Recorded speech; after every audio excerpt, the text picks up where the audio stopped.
சியான் விக்ரம் ரசிகர்களுக்கும் பொதுமக்களுக்கும் எவ்வளோ இன்னல்களை இது உண்டாக்கியிருக்கும்னு என்னால் புரிஞ்சுக்க முடியுது. உங்கள் எல்லாருக்கும் படக்குழு சார்பாக நான் உளமாற மன்னிப்பு கேட்டுக்கிறேன்.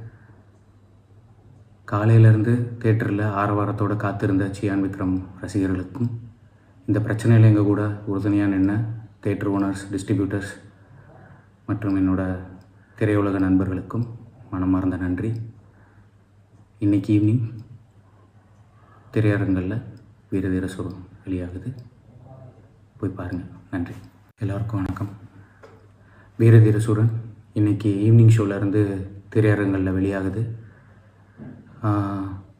எங்கள் அப்பா காலையில் ஒரு 3 தடவை தேட்டருக்கு போயிட்டு டிக்கெட்டு வாங்குறதுக்காக நின்றுட்டு ஷோ ரிலீஸ் ஆகலன்னு சொல்லி திரும்ப வீட்டுக்கு வந்திருக்காரு. அதிலேருந்தே சியான் விக்ரம் ரசிகர்களுக்கும் பொதுமக்களுக்கும் எவ்வளோ இன்னல்களை இது உண்டாக்கியிருக்கும்னு என்னால் புரிஞ்சுக்க முடியுது. உங்கள் எல்லாருக்கும் படக்குழு சார்பாக நான் உளமாற மன்னிப்பு கேட்டுக்கிறேன்.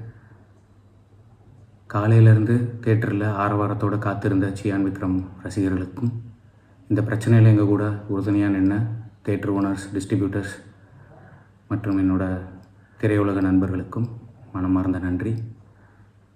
இன்றைக்கி ஈவினிங் திரையரங்களில் வீரதீர சூரன் வெளியாகுது, போய் பாருங்கள். நன்றி. எல்லோருக்கும் வணக்கம்.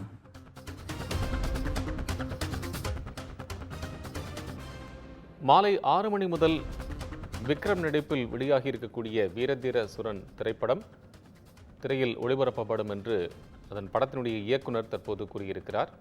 டெல்லி உயர்நீதிமன்றத்தில் இது தொடர்பான வழக்கு ஒன்று நிலுவை இருக்கக்கூடியதன் காரணமாக படத்தை வெளியிட தடை விதித்து வேண்டும் என்று மும்பையைச் சேர்ந்த நிறுவனம் கூறியிருந்தது. இந்த சூழ்நிலையில் அதற்கு மன்னிப்பு கோரக்கூடிய வகையில் படத்தினுடைய இயக்குனர் வீடியோ ஒன்றை வெளியிட்டிருக்கிறார். நடிகர் விக்ரமின் ரசிகர்கள் மற்றும் படத்தினுடைய படக்குழுவினர் அனைவரும் தங்களுக்கு இந்த ஏற்பட்ட இன்னல்களுக்கு மன்னிப்பு கோருவதாகவும் அந்த வீடியோவில் அவர் பதிவிட்டிருக்கிறார்.